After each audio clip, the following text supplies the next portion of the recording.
হৃদয় থেকে বিদ্বেষকে দূর করুন। এই বিদ্বেষ পোষণ করে না নিজে ভালো থাকা যায়, না সমাজকে ভালো রাখা যায়। সুতরাং বিদ্বেষকে দূর করতে হবে। যদি ক্ষমা পেতে চাই, এই হাদিসের আলোকে আপনি সারা রাত নামাজ পড়েন নাই, ঘুমায়েছিলেন, আপনার মনের মধ্যে যদি বিদ্বেষ না থাকে, আপনার আমলের মধ্যে যদি শিরিক না থাকে, আল্লাহ তাআলা আপনাকে ক্ষমা করে দিবেন। আর যদি আপনার হৃদয়ের মধ্যে বিদ্বেষ থাকে, আপনি যদি শিরিককারী হন অথবা বিদ্বেষ পোষণ করেন কিন্তু সারা রাত নামাজ পড়ছেন, এই নামাজ আল্লাহ তাআলার দরবারে উঠবে না, এই ইবাদত রবের দরবারে উঠবে না। এটা গেল একটা হাদিস। এই কথাগুলো আমরা কেউ বলি না, আমরা শুধু ফজিলতের কথা বলি, আমলের কথা বলি। কিন্তু বড় আমল যে রয়ে গেছে, যে নিজের হৃদয়টাকে, মনটাকে ঠিক করা, নিজের চরিত্রকে ঠিক করা, এটার কথা আমরা কেউ বলি না। আপনারা ইতিপূর্বেই জেনেছেন যে রাসূল সাল্লাল্লাহু আলাইহি ওয়াসাল্লাম, সাহাবায়ে কেরাম আজমাইন রমজানকে কেন্দ্র করে তাদের প্রস্তুতিটা কেমন থাকতো, তারা কিভাবে অপেক্ষা করতেন। সেই অপেক্ষার মধ্যে বিশেষ করে শাবান মাস যখন আসতো, তখন রাসূল সাল্লাল্লাহু আলাইহি ওয়াসাল্লামের ইবাদতের পরিধিটা অনেক বেড়ে যেত এবং দেখা যেত রাসূল সাল্লাল্লাহু আলাইহি ওয়াসাল্লাম পবিত্র শাবান মাসেও সবচেয়ে বেশি রমজানের পরে রোজা রাখতেন। এর কারণ তিনি উল্লেখ করেছেন ওসামা বিন যায়েদ রাদিয়াল্লাহু তাআলা আনহু থেকে বর্ণিত হাদিসে।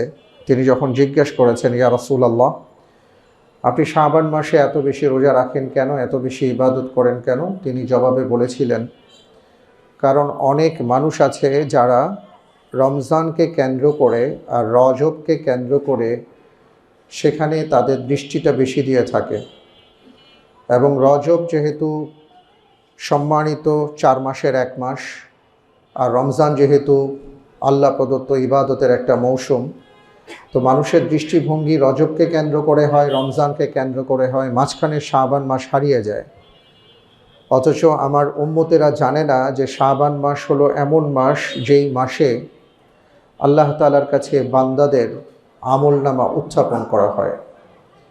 তো আমি এটাই চাইব যে আল্লাহ সুবহানাহু ওয়া তাআলার কাছে আমার আমলনামা এমন অবস্থায় উঠবে যে আমি আল্লাহ তাআলার প্রতি ইবাদত গুজার। এই জন্য তিনি পুরো মাস জুড়ে রোজা রাখতেন, শেষের 1-2 দিন তিনি রোজাটাকে বন্ধ রাখতেন যাতে করে রমজানের সাথে মিশে না যায়। আর ওনার রাতের ইবাদত তো চিরকাল একই রকম ছিল।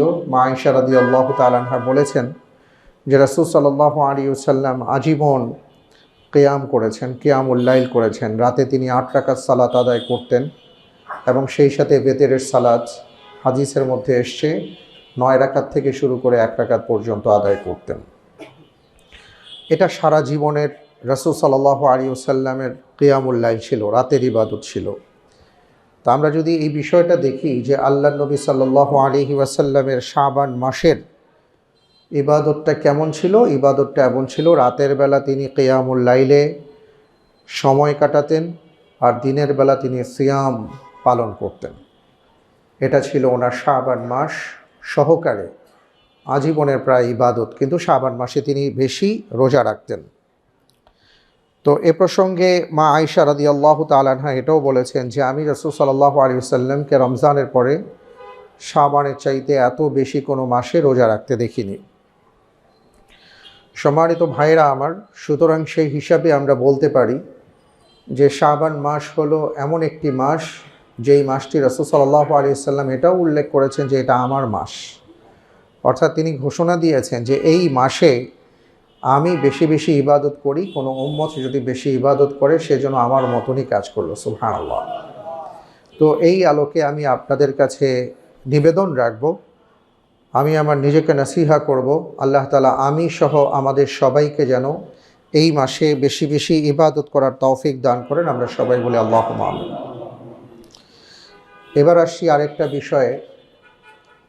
আমাদের দেশসহ উপমহাদেশে আমরা দেখি যে কিছু কিছু দিবসকে কেন্দ্র করে আমরা আলাদাভাবে চিন্তা করি, আলাদাভাবে ইবাদত বন্দেগী করার চেষ্টা করি।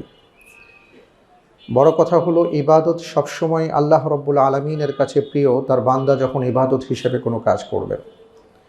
কিন্তু যখন আমরা কোনো কাজকে, কোনো আমলকে ইবাদত হিসেবে গণ্য করে সেটা করব, তখন নিয়ম হলো যেহেতু এটা ইবাদত হিসাবে করব, অবশ্যই সেই বিষয়টার বিশ্লেষণ জেনে দালিলিক প্রমাণাদি নিয়ে তারপরে আমরা সেই কাজটি করব।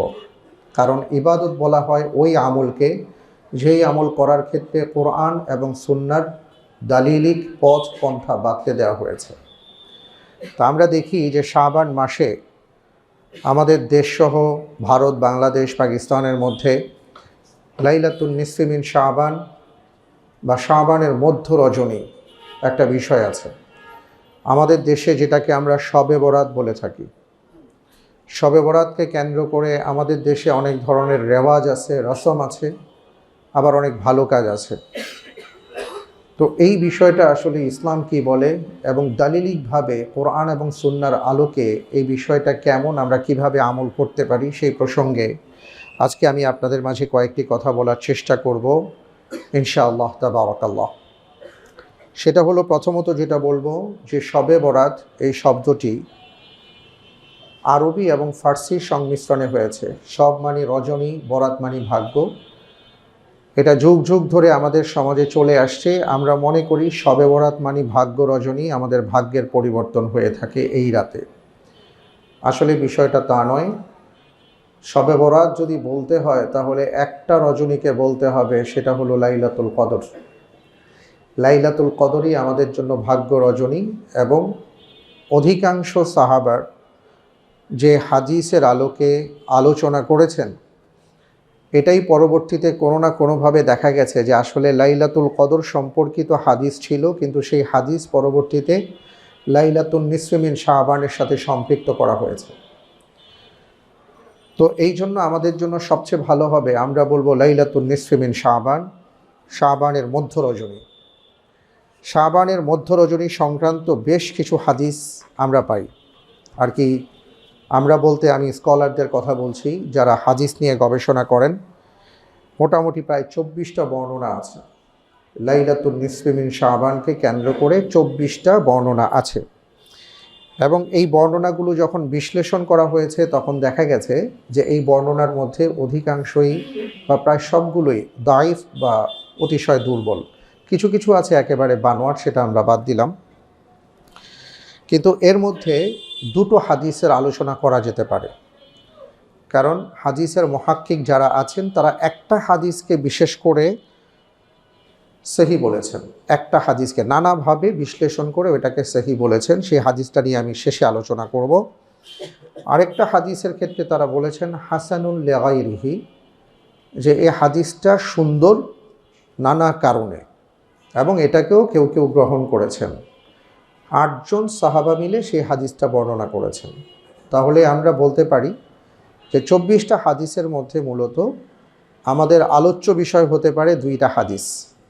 বাকি অন্যান্য যে সকল কথাগুলো আমরা শুনে থাকি, এই কথাগুলো আসলে এটার অনেকেই যারা লাইলাতুল নিসফি মিন শাবানের ব্যাপারে বেশ অগ্রণী ভূমিকা পালন করেছেন, যারা এই রাতটাকে উদযাপনের কথাও বলেছেন, তারাও বলেছেন ওই হাদিসগুলো একেবারেই বানোয়াট, ওটা আসলে আমাদের মূল ইবাদতের মধ্যে পড়ে না। এর মধ্যে যেমন আপনারা অনেক কথা শুনবেন, যেমন গোসল করে যাওয়া, গোসল করে তারপরে মসজিদে যাওয়া, মাগরিব থেকে বসা, তারপরে ওখানে এত এত রাকাত নামাজ পড়া, এই সূরা দিয়ে নামাজ পড়া, এগুলো বেশিরভাগ ক্ষেত্রে আমাদের মা বোনদের মধ্যে অনেক প্রশ্ন থাকে। আশা করি আপনারা এই আলোচনার মাধ্যমে এই প্রশ্নগুলো পেয়ে যাবেন, উত্তরগুলো পেয়ে যাবেন। তো মূল ব্যাপারটা হলো যে এমন অসংখ্য বর্ণনা যা আছে, এই বর্ণনাগুলো যারা লাইলাতুন নিসফি মিন শাবানকে আমলের রাত বলেও গণ্য করেছেন, তারাও এগুলোকে প্রত্যাখ্যান করেছেন। এরপরে আমি যেটা বলবো সেটা হলো যে এই রাতকে কেন্দ্র করে যে 2টা হাদিস আসছে, সেই হাদিসগুলো কী কী। কারণ আমি যদি এক কথায় বলি আপনাদেরকে, সেটা হলো ইতিমধ্যে আমরা জেনেছি শাবান এটা ইবাদতের মাস। রাসূল সাল্লাল্লাহু আলাইহি ওয়াসাল্লাম শাবানের মধ্য রজনীকে আলাদাভাবে এটাকে কতটা মর্যাদা দিয়েছেন বা সম্মান দিয়েছেন, এটা নিয়ে মুহাদ্দিসিনে কেরামগণের অনেক মত আছে। বাংলাদেশের একজন বিখ্যাত হাদিস বিশারদ আছেন, মুফতি শামসুদ্দিন জিয়া হাফিজাহুল্লাহ, তিনি এখনও জীবিত আছেন আলহামদুলিল্লাহ, অত্যন্ত বয়োবৃদ্ধ হয়ে গেছেন। এবং বাংলাদেশের স্বনামধন্য খুব বিখ্যাত মুহাদ্দিসিনে কেরামগণের মধ্যে তিনি একজন। আমার সৌভাগ্য হয়েছে তার কাছ থেকে হাদিস পড়ার। তিনি পটিয়া মাদ্রাসার গ্র্যান্ড মুফতি। তো উনি একটা চমৎকার কথা বলতেন যে লাইলাতুন নিসফি মিন শাবান মানে শাবানের মধ্য রজনী। শাবানের মধ্য রজনীটাকে যদি আমরা ভাগ করি তাহলে গোটা শাবান মাসের মধ্য রজনীটাই আল্লাহ তাআলার কাছে প্রিয় এবং গুরুত্বপূর্ণ। যদি এইভাবে আমরা গ্রহণ করি তাহলে যত সহি হাদিস আছে এই হাদিসের সাথে এটা মিলে যায়। আপনারা নিশ্চয়ই একটা হাদিস জানেন যেখানে রাসূলুল্লাহ সাল্লাল্লাহু আলাইহি ওয়াসাল্লাম তিনি বলেছেন যে আল্লাহ সুবহানাহু ওয়া তাআলা প্রতিটি রাতের মধ্য রজনীতে প্রথম আকাশে নেমে আসেন এবং নেমে এসে তিনি বান্দাদেরকে বলতে থাকেন, কার কি দরকার আছে আমার কাছে চাও, আমি তোমার দরকারটাকে পূরণ করব। কে ক্ষমা পেতে চাও আমার কাছে বলো, আমি তোমাকে ক্ষমা করে দিব। কে ঋণগ্রস্ত আছো আমার কাছে বলো, আমি তোমার ঋণ আদায় করব। এটা প্রতি রাতের মধ্য রজনীতে আল্লাহ সুবহানাহু ওয়া তাআলা প্রথম আকাশে নেমে আসেন, বান্দাকে আহ্বান করেন। এই জন্য রাসূল আকরাম সাল্লাল্লাহু আলাইহি ওয়াসাল্লাম তিনি কিয়ামুল লাইল ছাড়তেন না এবং প্রতিটি রাতেই তিনি আল্লাহর কাছে সালাতে দাঁড়িয়ে দোয়া করতেন। সুবহানাল্লাহ। তো মুফতি শামসুদ্দিন জিয়া হাফিজাহুল্লাহ তিনি বলতেন, আমি ওনার দর্শে শুনেছি, আমার স্পষ্ট মনে আছে যে লাইলাতুন নিসফি মিন শাবান, শাবানের মধ্য রজনী মানুষ তিনভাবে চিন্তা করে। যারা খুব উদার তারা এইভাবে চিন্তা করেন যে লাইলাতুন নিসফি মিন শাবান, শাবানের মধ্য রজনী বলতে বোঝানো হয়েছে গোটা শাবান মাসের যত মধ্য রজনী আছে, অর্থাৎ মাঝখানের যে সময়টা আছে রাতের, এটাকে ধরেছেন। এটা ঠিক আছে, কারণ আপনি তাহলে পুরো মাসের প্রতিটি রাতে ইবাদত করতে পারলেন, যেটা সহিহ হাদিসের সাথে মিলে যায়। আরেকটা হলো যে কেউ ধরেছেন যে শাবানের মধ্য রজনী বলতে 11 তারিখ থেকে নিয়ে 20 তারিখ পর্যন্ত পুরো শাবান মাসের মাঝখানের 10টা রাতকে ধরেছেন। তো তিনি বলছেন এটা কেউ ধরেছেন, এটা আসলে সেইভাবে গৃহীত না। আরেকটা হলো লাইলাতুল নিসফি মিন শাবান বলতে 14 তারিখ গিয়ে 15 তারিখের দিবাগত রাতকে অনেকে চিন্তা করেছেন, শুধু একটা রাতকে। তো তার বক্তব্য হলো যে তোমাকে কেউ যদি বোনাস হিসাবে 100 টাকা দিতে চায়, তুমি কি সেটা নিতে চাও নাকি 1 টাকা দিতে চায় সেটা নিতে চাও? তো অবশ্যই তুমি 100 টাকাই নিবা, তুমি 1 টাকা নিবা না, যেহেতু তোমার সুযোগ আছে। তো তোমার সুযোগ যেহেতু আল্লাহ তাআলা দিয়েছেন যে পুরো শাবান মাসেরই পুরো মধ্য রজনীগুলোই তোমার জন্য গুরুত্বপূর্ণ, তাহলে তুমি পুরোটা না নিয়ে একটা রাত কেন বাছাই করছো? এটা হলো ওনার বক্তব্য ছিল। তারপরেও আমরা ধরে নিচ্ছি যে একটা রাত লাইলাতুন নিসফি মিন শাবান, এই রাতের মর্যাদা আল্লাহ তাআলার কাছে আলাদাভাবে আছে। যদি আমরা এক রাতকে চিন্তা করি সমস্যা নেই, চিন্তা করতে পারি। এবার আসুন এই এক রাতকে আমরা কিভাবে উদযাপন করব। প্রথম কথা হলো যে আমাদের সমাজে যেটা প্রচলিত আমরা দেখে আসছি সেটা হলো অনেক ক্ষেত্রে যেটা আমলই না সেটাকে আমরা আমল হিসাবে এতটা গুরুত্ব দিয়ে থাকি যে ফরজ আমলেও সেই গুরুত্বটা দেই না। এগুলো আলহামদুলিল্লাহ অনেকটা আমাদের কমে গেছে আমাদের সমাজে। যেমন কেউ একটা কাজ করবে, দোকান উদ্বোধন করবেন, একটা বাড়ি উদ্বোধন করবেন বা একটা ভালো কাজ করবেন, তো ওই ক্ষেত্রে ওই সময় তার মিলাদ না পড়ালে মনে হয় না যে উনি একটা ভালো কাজ করেছেন বা ভালো কিছু করেছেন। একটা সময় ছিল খুব, উনি নামাজ পড়েন না এটা বিষয় না, উনি ফরজ ইবাদতের ধার ধারেন না ওইটা বিষয় না, কিন্তু তাকে মিলাদ পড়ায়া শুরু করতে হবে। তো এইটা আমাদের সমাজে এক সময় ছিল, কিন্তু আলহামদুলিল্লাহ এখন সবাই বুঝতে পেরেছেন যে আসলে আমাদের কি করা দরকার, কিভাবে আমাদের ইবাদত করা দরকার। এরপরে দেখা যায় যে অনেক ক্ষেত্রে আমরা নফল ইবাদতের ক্ষেত্রে এতটা আগ্রহী যে ফরজ ইবাদতের ক্ষেত্রে এতটা আগ্রহী না। যেমন মনে করুন কোনো একজন ভাই, কোনো একজন বোন, তিনি খুব ভালো করে চিন্তা করলেন না আজকে থেকে আমি শবে বরাতের রাতটাকে এমনভাবে ধরব যে এইটা আমার মোটামুটি আগামী 1 বছরের যা দেনা পাওনা আছে, আমার যা বাজেট আছে, আকাশ থেকে আমি বাজেটটা নামাবো। তো উনি সারাদিন ওনার ফজরের খবর নাই, জোহরের খবর নাই, আসরের খবর নাই, আসরের পর গোসল করে এইবার উনি মাশাআল্লাহ মসজিদে আসছেন, ভাইয়েরা বোনেরা জায়নামাজ নিয়ে ঘরে বসে গেছেন। আলহামদুলিল্লাহ, মসজিদে আসছেন, অবশ্যই ওয়েলকাম, ভালো, আপনাকে ওয়েলকাম জানাই। মাগরিবের নামাজ জামাতের সাথে পড়ে তারপরে আপনি ইবাদত গুজার হয়ে গেছেন। কিন্তু আপনারা একটা কথা আমাকে বলুন যে কেউ একজন মানুষ সারা জীবন সে নফল ইবাদত করলো, তো এই নফল ইবাদত তার এক পাল্লায় রাখা হয়েছে, আর সারা জীবনের এক ওয়াক্ত তার ফরজ ইবাদত ছুটে গেছে।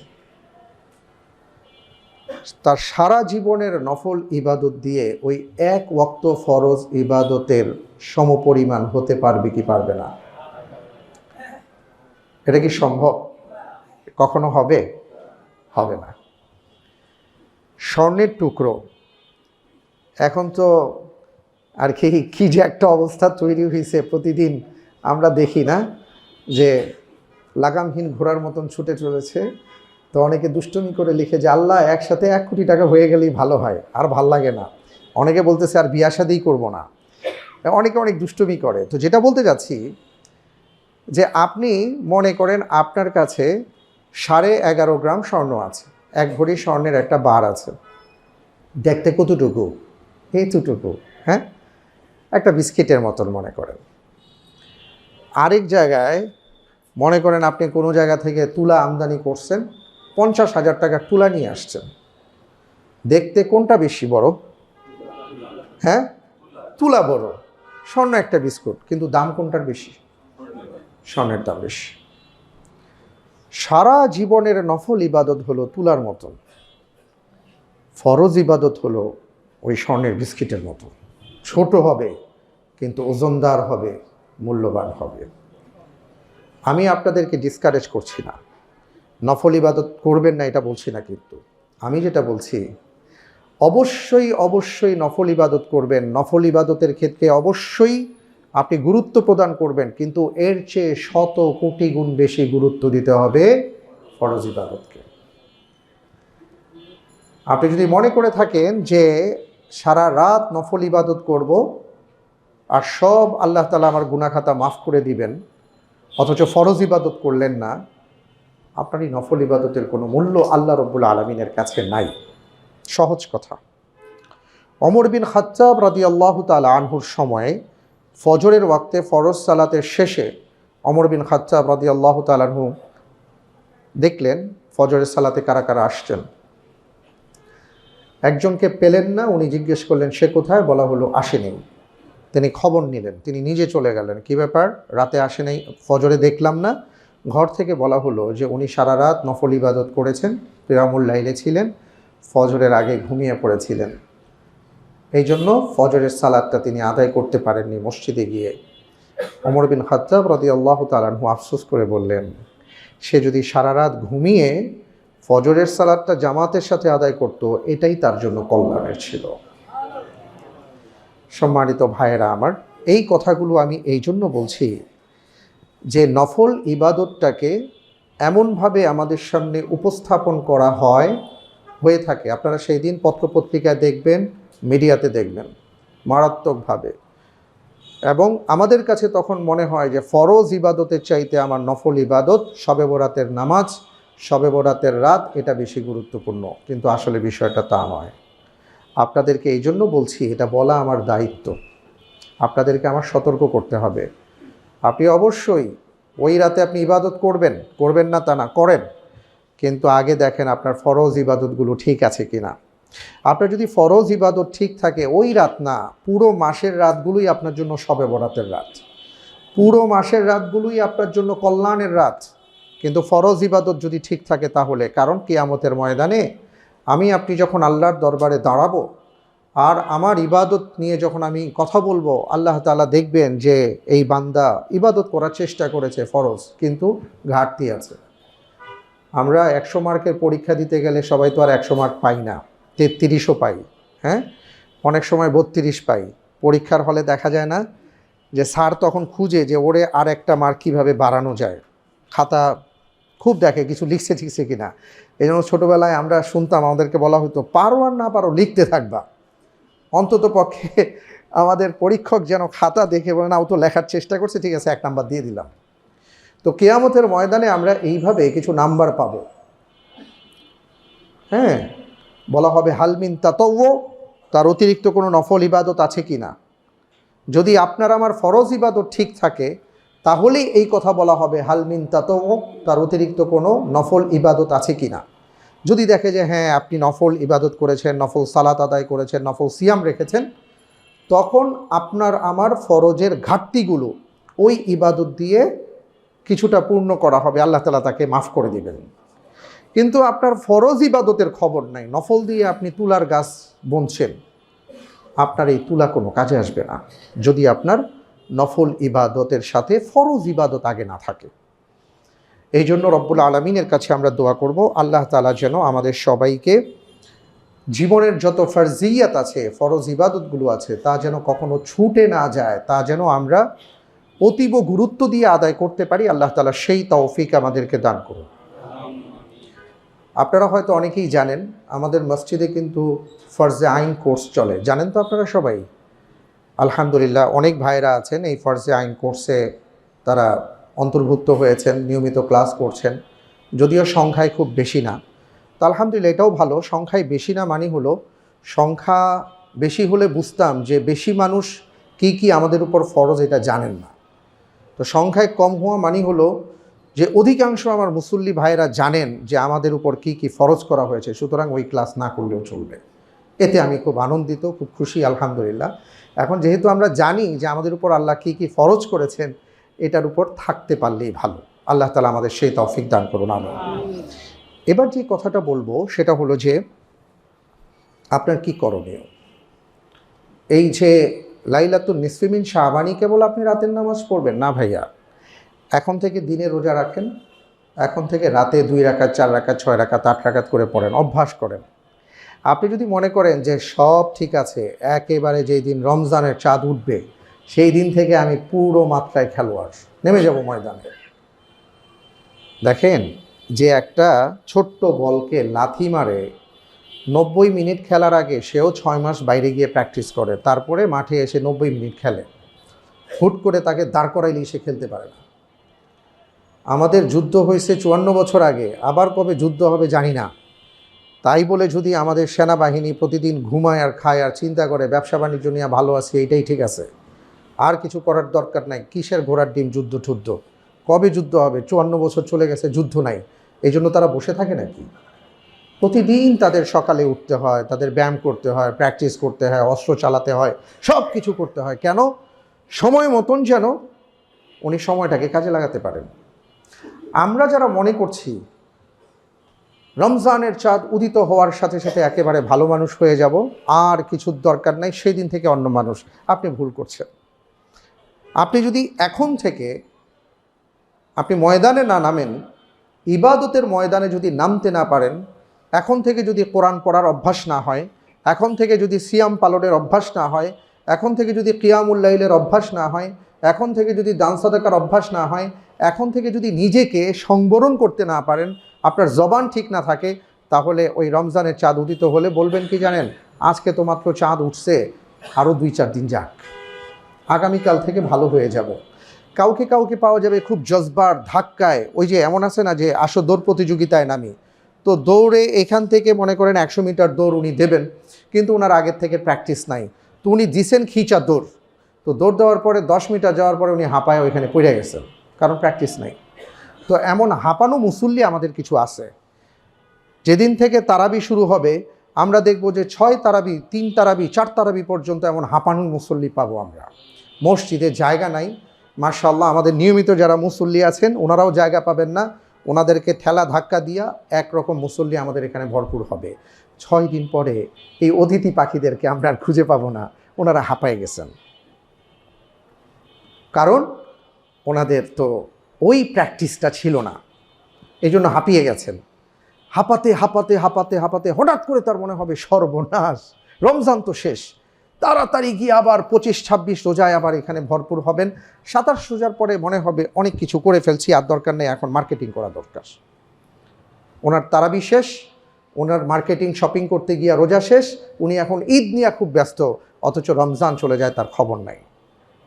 আফসোস ভাই, এই মুসল্লি এই ইমানদার হয়ে আল্লাহর দরবারে দাঁড়াতে পারবেন না, আল্লাহ রাব্বুল আলামিনের কাছে কিছু বলতে পারবেন না। এটা শয়তানি ধোঁকা, শয়তানের প্রতারণা। সুতরাং এখন থেকে যদি আমরা প্র্যাকটিস না করি, রমজানে আপনি ভালো করতে পারবেন না। তাই আমি আপনাদেরকে বলবো যে এখন থেকেই দিনের বেলা রোজা রাখার চেষ্টা করুন, রাতের বেলা 2, 4, 6, 8 রাকাত পড়ার চেষ্টা করুন। এখন থেকে প্র্যাকটিস করুন যে একজন রোজাদারের কাছে আমাদের রোজা কি চায়, যেটা নিয়ে আমি এর আগে 2বার আপনাদের সামনে আমি এই ব্যাপারে আলোচনা করেছিলাম। রোজাদার আপনার কাছে কি চায় জানার চেষ্টা করুন এবং সেইভাবে নিজেকে গড়ে তুলবার চেষ্টা করি। আমি সহ আমার নিজেকে বলছি, আপনাদেরকে বলছি। এবার যে কথাটা বলবো যে স্পেশাল ওই রাতের কোনো ইবাদত বন্দেগী নাই। রাসূল সাল্লাল্লাহু আলাইহি সাল্লামের হাদিস থেকে যা পাই সেটা নিয়ে আমি অল্প কথায় শেষ করব।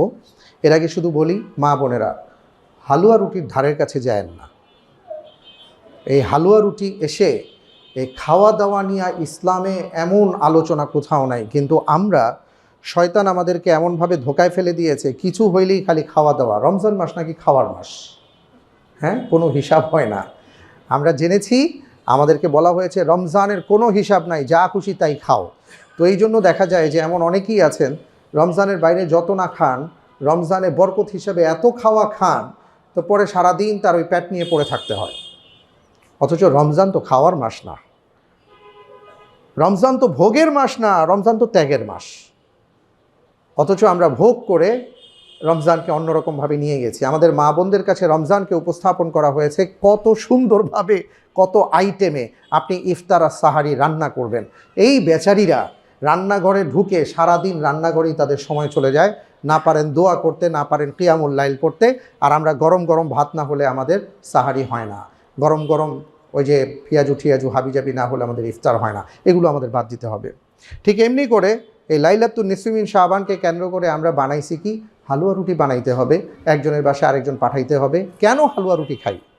অনেক গবেষণা করে খুঁজে পাওয়া গেছে যে হালুয়া রুটিটা এই জন্য আসছে, রাসূল সাল্লাল্লাহু আলাইহি ওয়াসাল্লামের দান্দান মোবারক শহীদ হয়েছিল ওহুদের যুদ্ধে, এবং তখন তিনি সারিদ বানায় খাইছিলেন, অর্থাৎ রুটিকে নরম করে এটার সাথে আরও কিছু মিশ্রিত করে পানির সাথে একদম গুলিয়ে নরম করে উনি খেয়েছিলেন। ওইখান থেকে ঠেলে ঠুলে টেনে টুনে কোনোভাবে অ্যাড করে বানানো হয়েছে যে হালুয়া রুটি খাওয়া সুন্নত। তাও ওহুদের যুদ্ধ হয়েছে শাওয়াল মাসে, আর আমরা শাবান মাসে এটা পালন করার চেষ্টা করি। আসলে এগুলোর কোনো ভিত্তি নাই। আপনি কয় রাকাত নামাজ পড়বেন, এখন আবার আচ্ছা হালুয়া রুটি নিয়ে না বললেই না, এখন তো আবার আর কি, আপনি কেন কষ্ট করবেন? অনেক কোম্পানি এখন আপনাকে প্রোভাইড করে, আপনার জন্য আমরা হালুয়া রুটি নিয়ে আসতেছি, আপনি বিশাল সওয়াবের কাজ করতেছেন। আপনি মানুষকে খাওয়ান, সমস্যা নাই, আপনি মানুষকে দেন, কিন্তু শবে বরাতকে কেন্দ্র করে, লাইলাতুন নিসফি মিন শাবানকে কেন্দ্র করে হালুয়া রুটি খাওয়ানো, এটা আপনি পেয়েছেন কোথায়? এটা যেহেতু নাই, এটা আপনি করেন না। আপনি অন্যদিন খাওয়ান, ইচ্ছা মতন খাওয়ান, সমস্যা নেই। আপনি যেই কোনো মুহূর্তে খাওয়ান, মানুষকে খাওয়াবেন, এটা ভালো কথা, কিন্তু এই দিনকে কেন্দ্র করে নয়।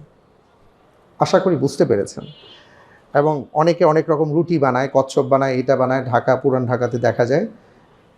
এগুলো আমাদের বাদ দিতে হবে। এখন অনেক কিছু বাদ হয়েছে, যেমন আগে কবরস্থানগুলো সুসজ্জিত করা হতো, হ্যাঁ, মসজিদ লাইটিং করা হতো, হুলস্থুল অবস্থা ছিল, হুলস্থুল অবস্থা আর কি, একটা ঈদ ঈদ জমজমাট ভাব। অনেক খুঁজে দেখা গেছে এটা কোত্থেকে আসছে, যে ওই যে দীপালি উৎসব, তাদের দীপালি উৎসবটাকে দেখে আমাদের মুসলমানরা চিন্তা করছে আমাদের কিছু একটা করা দরকার, ওখান থেকে আমরা এগুলোকে আমদানি করেছি। এগুলোর কোনো ভিত্তি নাই ইসলামে। আচ্ছা, এবার আসি, আপনার কি ইবাদত আছে? আসলে এটার জন্য আলাদা কোনো ইবাদত নাই, কারণ রাসূল সাল্লাল্লাহু আলাইহি ওয়াসাল্লামের দিন রাতকে এইভাবে কাটতো, এটা আশা করি আমরা সবাই বুঝতে পেরেছি। সুতরাং আলাদাভাবে কয় রাকাত নামাজ পড়বো, কোন সূরা দিয়ে পড়বো, এটার কোনো ভিত্তি নাই। আপনি প্রতি রাতেই পড়েন 2 রাকাত, 4 রাকাত, 6 রাকাত, 8 রাকাত, যা পারেন আপনি পড়েন। দিনের বেলা রোজা রাখবেন, সবসময় রোজা রাখেন, শুধু এই রাতকে কেন্দ্র করে না, এই দিনকে কেন্দ্র করে না। এবং আরেকটা গুরুত্বপূর্ণ বিষয় বলবো, সেটা হলো যে আসলে এই যে দুটো হাদিসের কথা বললাম, এই দুটো হাদিসে কি আসছে, ইবাদতের ব্যাপারে কি আসছে, এটা আমি একটু আপনাদেরকে বিশ্লেষণ করতে চাই, কারণ এটা আমাদের জন্য খুবই গুরুত্বপূর্ণ।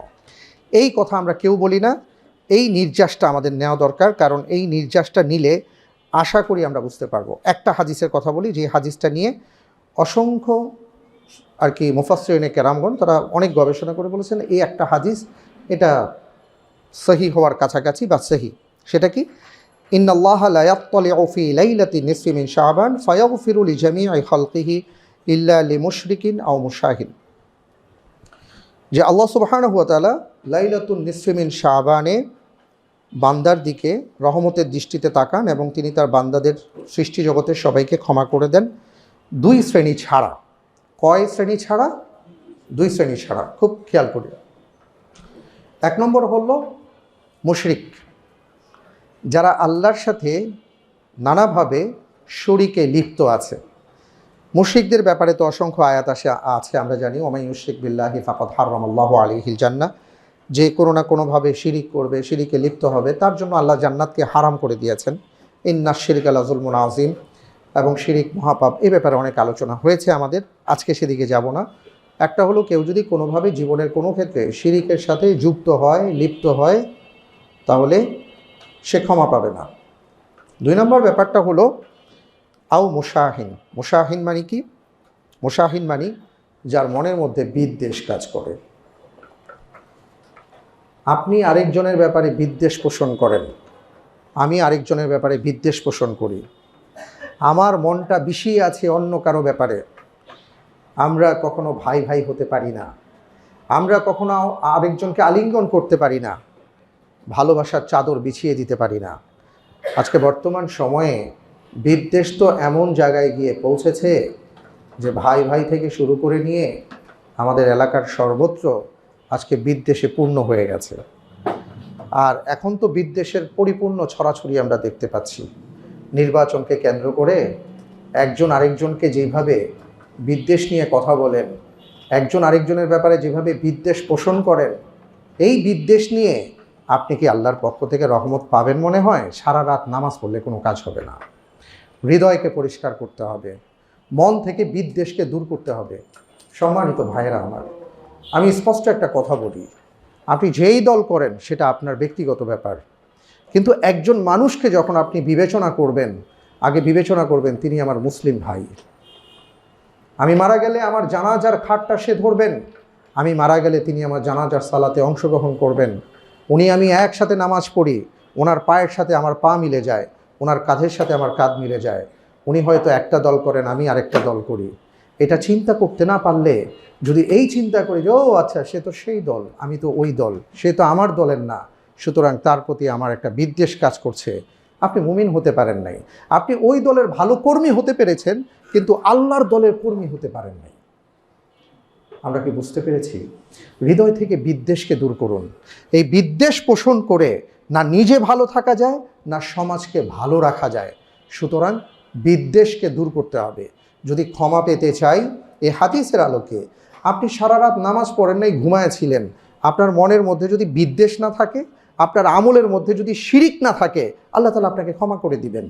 আর যদি আপনার হৃদয়ের মধ্যে বিদ্বেষ থাকে, আপনি যদি শিরিককারী হন অথবা বিদ্বেষ পোষণ করেন, কিন্তু সারা রাত নামাজ পড়ছেন, এই নামাজ আল্লাহ তাআলার দরবারে উঠবে না, এই ইবাদত রবের দরবারে উঠবে না।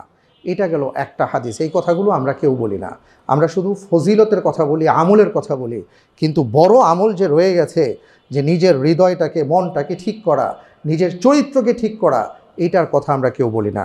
সম্মানিত ভাই, হৃদয়টাকে আসুন আমরা প্রশস্ত করি, সবাই সবাইকে গ্রহণ করার চেষ্টা করি, সবাইকে আলিঙ্গন করি, সবাইকে ভালোবাসার চেষ্টা করি। রাসূল সাল্লাল্লাহু আলাইহি ওয়াসাল্লাম বলেছেন যে তুমি তোমার ভাইকে এমনভাবে দেখো যে সে তোমার আয়না, তুমি তার আয়না।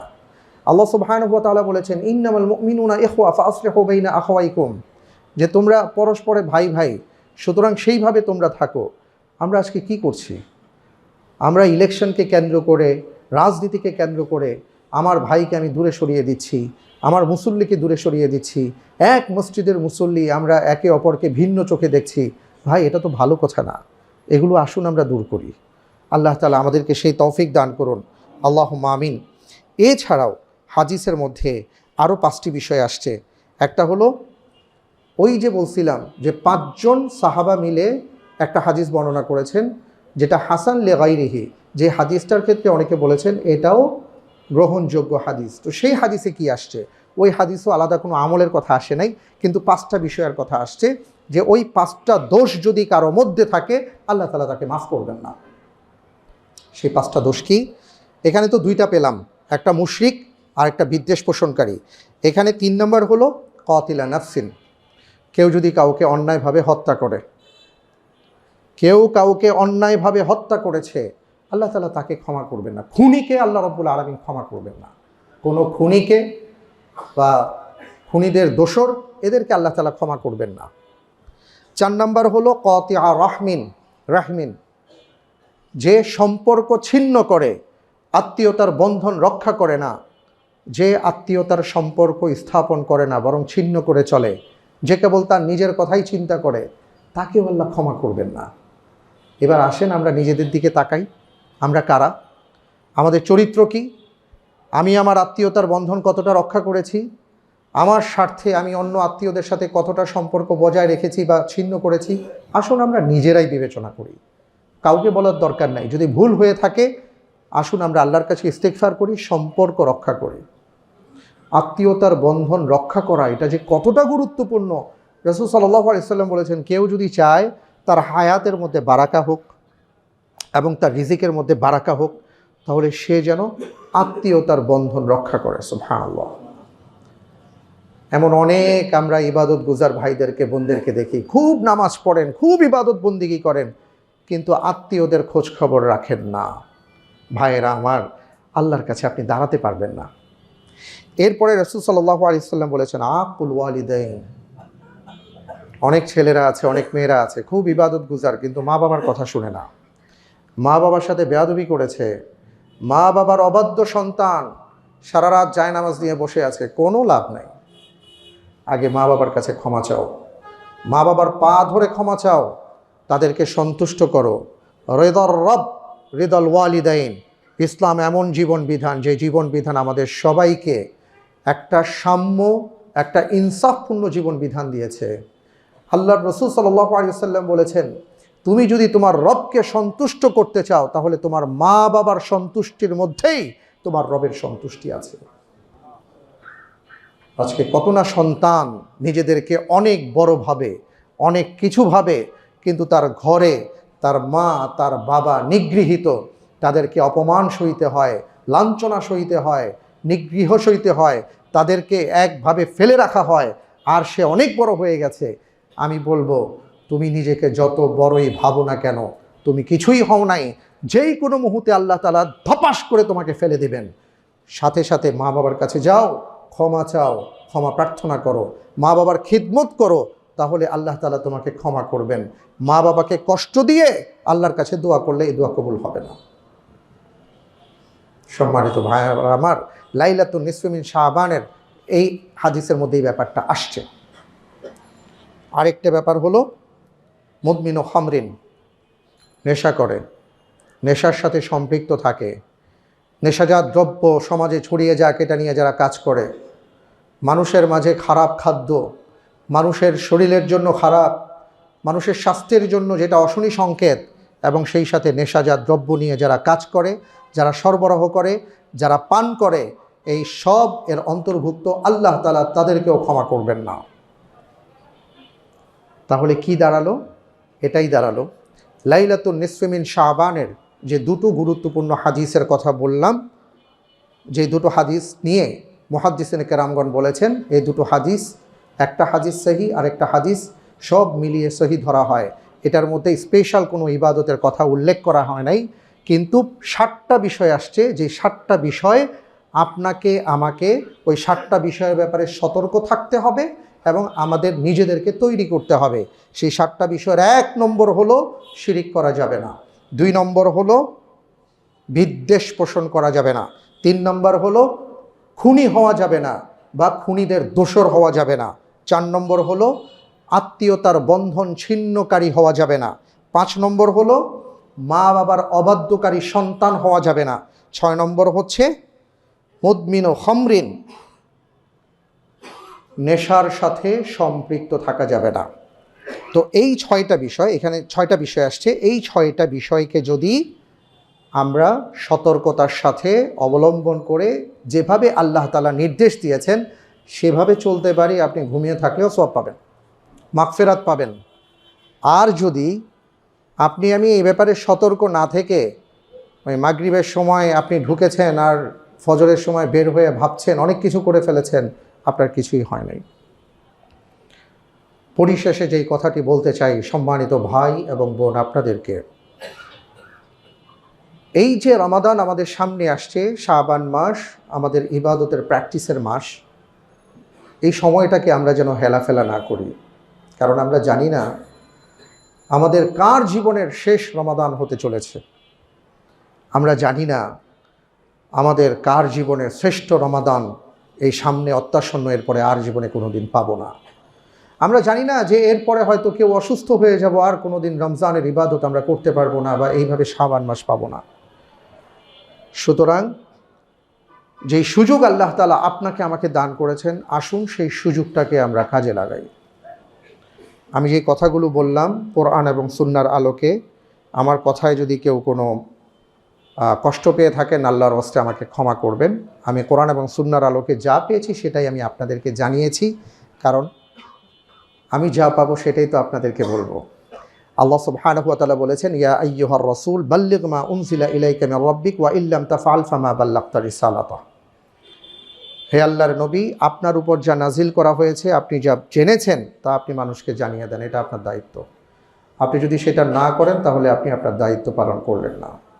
ওখান থেকে ওয়ারাসাতুল আম্বিয়া হিসাবে আমাদের দায়িত্ব হলো এই বিষয়ে যতটুকু জানবো আপনাদেরকে জানাবো। কারণ আপনার আমাদের সবার সম্পর্ক তাকওয়ার ভিত্তিতে। আমাদের এমন সম্পর্ক, এই সম্পর্ক যদি ঠিক থাকে, কিয়ামতের ময়দানে এই সম্পর্ক কাজে লাগবে। আল্লাহু আকবার। যেই দিন আর কোনো সম্পর্ক টিকবে না, কিন্তু তাকওয়ার ভিত্তিতে যেই সম্পর্ক রচিত হয়, ওই সম্পর্কটাই কিয়ামতের ময়দানে টিকবে। এই সম্পর্কেই আমরা সবাই কিন্তু সম্পৃক্ত। আল্লাহ রাব্বুল আলামিন আমাদের সবাইকে তাকওয়ার ভিত্তিতে জীবন যাপন করা তৌফিক দান করুন, বিদ্বেষপূর্ণ জীবন যাপন করা তৌফিক দান করুন, তাওহীদের উপর আমাদেরকে অবিচল রাখুন। আল্লাহুম্মা আমিন।